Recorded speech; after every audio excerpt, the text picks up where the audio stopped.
दोस्तों ये कहानी है एक ऐसे लड़के की जो कि पढ़ाई में एवरेज था। दिन भर दोस्तों के साथ टाइम पास करना, मोबाइल चलाते रहना उसकी आदत थी। घर पर उसकी माँ की तबीयत भी ठीक नहीं रहती थी और वो ठहरे गरीब परिवार से, और घर की हालत बस से बदतर थी। यानी अगर कोई मेहमान आ भी जाए तो उसके बैठाने तक की जगह वहां नहीं होती थी।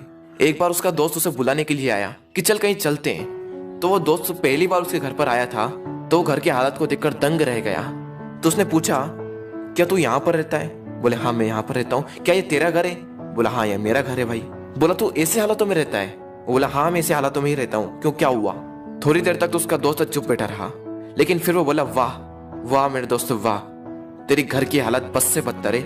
माँ घर पर बीमार पड़ी हुई है, पापा दिन रात काम करके थोड़ा सा पैसा जुटा पाते हैं और उससे घर खर्च चलाते हैं, और तू दिन भर मोबाइल चलाते रहता है, दिन भर दोस्तों के साथ टाइम पास करता है। तुझे अपने करियर की कोई चिंता नहीं और तेरे घर की हालत बस से बदतर हो चुकी है। तो एक बात बता, किसको धोखा दे रहा है? अपने आप को, अपने माँ बाप को? किसको धोखा दे रहा है? उसके दोस्तों ने कहा तू चल मेरे साथ। वो बोला कहाँ चलना है? नहीं तू चल मेरे साथ। तो उसका दोस्त उसे वहां ले गया जहाँ पर उसके पापा काम करते थे। उसके पापा एक फैक्ट्री में मजदूर थे। वो वहां पर बैठे हुए थे, पसीने से तरबतर होकर हालत बस से बदतर हो चुकी थी, शरीर में पेन हो रहा था, और उनके पास में उन्हीं की फैक्ट्री का एक मजदूर और बैठा था और वो उनसे कुछ कह रहे थे। और वो कह रहे थे कि यार मेरी पत्नी घर पर बीमार है, इलाज कराने के लिए पैसे भी नहीं है, मैं दिन रात मेहनत करके सिर्फ 2 वक्त की रोटी जुटा पाता हूँ और उससे सिर्फ घर का खर्च चलता है और कहीं पैसा बच ही नहीं पाता। अभी तो बेटे के स्कूल की फीस भी भरनी है। यार इससे बेहतर तो मौत ही है। जिंदगी दुख का दूसरा नाम बन चुकी है। मैं तंग आ चुका हूँ इस जिंदगी से। अब तो सिर्फ मेरा बेटा ही मेरी आखिरी उम्मीद है। उसके पापा कह रहे थे कि देखना एक दिन मेरा बेटा इससे भी बड़ी फैक्ट्री का मालिक बनेगा।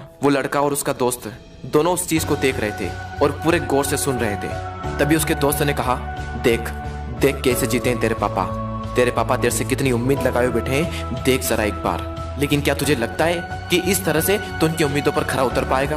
एक बार तो अपने पापा की हालत को देख कि कैसे जीते हैं, और एक बार तो अपनी हालत को देख कि तू कैसे जीता है। वो 2 कौड़ी का मोबाइल तेरे पापा से पढ़कर है, वो 2 कौड़ी की लड़कियां जो जिंदगी में सिर्फ कुछ पलों के लिए आती है और फिर चली जाती है, वो तेरे पापा से पढ़कर है।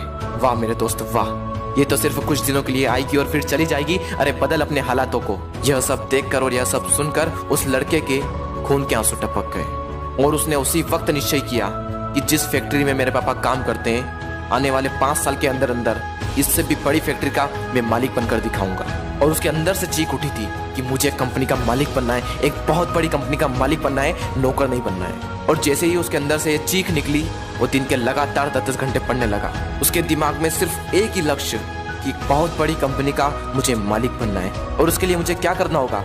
उसके लिए मुझे पढ़ना होगा, और मैं पढ़ूंगा। कोई माई का लाल ऐसा नहीं है जो मुझे रोक सकता है पढ़ने से। और आखिरी के सिर्फ 1 महीने में पढ़कर पूरे स्टेट में टॉप कर दिखाया। सब लोग हैरान हो गए कि ये कैसे हो गया। सबकी आंखें फटी की फटी रह गई। सब लोग दंग रह गए कि हाउ इज दिस पॉसिबल। जब उसका इंटरव्यू हुआ और उससे पूछा गया कि ये सब कैसे हुआ, तब उसने कहा कि मुझे जिंदगी में कुछ नहीं चाहिए, मुझे तो सिर्फ अपने पापा के सपनों को पूरा करना है। मेरे पापा का सपना है कि जिस फैक्ट्री में वो काम करते हैं उससे भी बड़ी फैक्ट्री का एक दिन में मालिक बनकर दिखाऊं। सिर्फ इसी सपने को लेकर मैं इतना पढ़ पाया और अपने प्रदेश में फर्स्ट आ पाया। दोस्तों हो सकता है कि आप इस कहानी की शुरुआती पार्ट को अपने आप से रिलेट कर पाओ। इंडिया में मैक्सिमम लोग या तो मिडिल क्लास फैमिली से बिलोंग करते हैं या फिर पुअर फैमिली से बिलोंग करते हैं। हर बच्चे के पापा बहुत ही संघर्ष करके उसे पढ़ाते हैं। हो सकता है आपके घर की भी यही हालत हो। उस कहानी में उस लड़के ने रियलिटी को एक्सेप्ट करा और अपने हालातों को बदल दिया।